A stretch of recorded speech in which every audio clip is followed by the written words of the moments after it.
Okay, guys, it's me back again.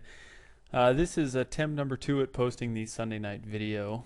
So frustrating. I thought I was technologically more advanced than I am, but apparently I cannot take 1 minute off of a video in a simple way. So we'll try this again. We're going to run through the little Sunday night setup. A lot of movements have started to happen. We've been chatting about them in the Skype chat room. So this isn't one of those, yes, I got in way back up here, and that was on the first video. I'll try to just kind of keep everything in context here. Four currency pairs I'm focusing on: euro dollar, pound dollar, euro yen, Aussie yen, with a fifth in there that I'm kind of looking at is the Australian dollar, US dollar. Let's start with the euro dollar and see what we have here. We've got a couple of interesting setups that are looking pretty good. We still have this overall uptrend that is very much in play right here, and I think the pair will continue to make its way up just a bit over some time, but I think our summer channel is actually kind of getting set in here at about the 143 30 40 area right there, and down here it looks like we have a pretty strong lower level at about the 137.40 area.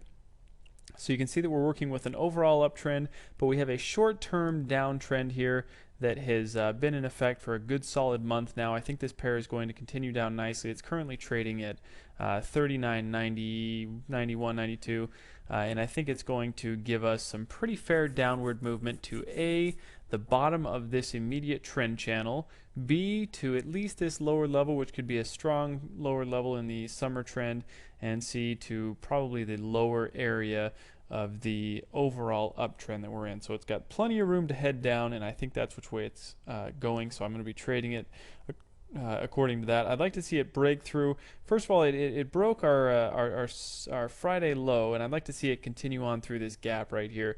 But I think this will give us a nice chance to get in a good selling opportunity here on this euro dollar. Pound dollar, I think we have an okay situation going on in this pound dollar here. Still a pretty solid uptrend. Everything looks like it's heading up pretty nicely. We have a nice triangle forming right here. And it's going to have to break out eventually. This level right here, if we look at it slightly zoomed in on the 4-hour chart, has been very strong. The 166 25-ish area. The market has bumped up against that several times. I'd be very surprised to see if we broke that by too much over the rest of the summer. So watch that level. There could be some more bouncing off of that area, but I'd be pretty surprised to see a break too soon on that. Right now we're just kind of looking at this triangle that's forming within this uptrend and see if we can get a little bit of breakout down to get this to come back and revisit some of the lower trend walls. I think the pound dollar will be a good one to trade, but I'm not watching it super duper closely right now. It's got an okay little run happening here. It is breaking below our weekly pivot and giving us a crossover, so this could give us a good run. Headed for the gap, so that makes me a little bit nervous, but I think this could be a good selling opportunity basically at the open of this next 1-hour candle. So watch that one for sure. Euro yen, as you can see, I'm already in a sell on this one right here. It's basically right at my break even, but I just wanted to get it kind of below this weekly pivot right here. But I think this is going to be a fine pair. It's going to be making its way down pretty nicely, so just kind of keep an eye on this guy here. What we have is a nice uptrend with a nice little triangle forming. We have this nice descending trend line right here that is meeting and kind of intersecting with the overall uptrend. So I think that this pair is kind of trying to decide what it wants to do, and I think there's plenty of downward movement to be had here. It's battled with a gap long enough on the 4-hour chart, and it looks like it's finally starting to push its way back down and hopefully take us down to WS1, WS2, and so on. So we'll just keep our eye out on this one. I think this is going to be a good pair for a nice selling opportunity. It's already broken through the low of Friday, which was right there.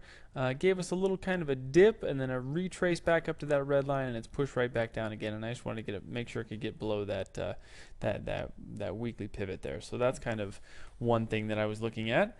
And then the Aussie yen is giving us basically the same type of a situation. We see a very nice little wedge forming in here, and it's been also likewise battling with this 4-hour gap, having trouble deciding which direction it wants to go. It's in a very nice solid overall uptrend Very consistent one. We saw that it bounced off. We saw pretty much all the yen pairs, the euro yen, the pound yen, not so much the pound yen, but the Aussie yen and the euro yen definitely bounced off these guys last week and gave us a nice run up.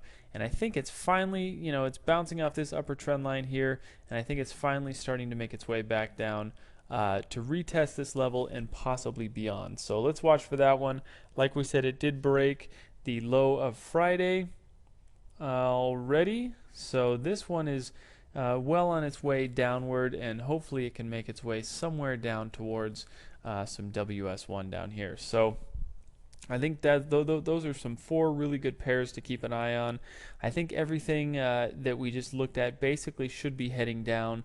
I think the dollar's about to gain a little bit. I think the yen's about to gain a little bit as well. It's showing us some pretty good signs of some upward, or some, well, yes, upward movement for the yen, but downward movement for the yen pairs. So let's keep an eye on that.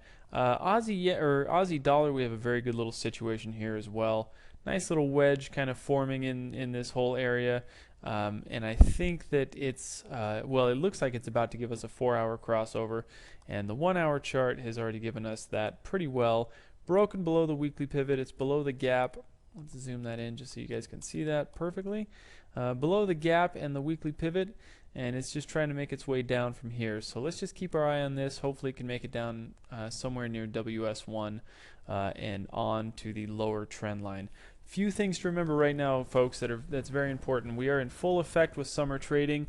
Try to find trades that look like they have about a 100 pip potential, and shoot for approximately 25 to 50 pips on the trade, depending on how the trends are looking and how things are going. Remember, this is a choppy market. Small, consistent gains is what we're looking for. 25 to 50 pips, nothing too much more than that. Let's real quick look at the calendar. We have lots of announcements coming out this week. We have a couple of interest rate announcements coming out, some Australian trade balance. We have non-farm payroll on Friday. And then we have a big American holiday on Saturday, which I think will probably slow the market down pretty well. Friday, we'll see some non-farm action happening, and I think from there things will instantly stop pretty close thereafter, while the U.S. dollar goes on vacation early, takes an early weekend, and we could see some very light movement actually on non-farm payroll.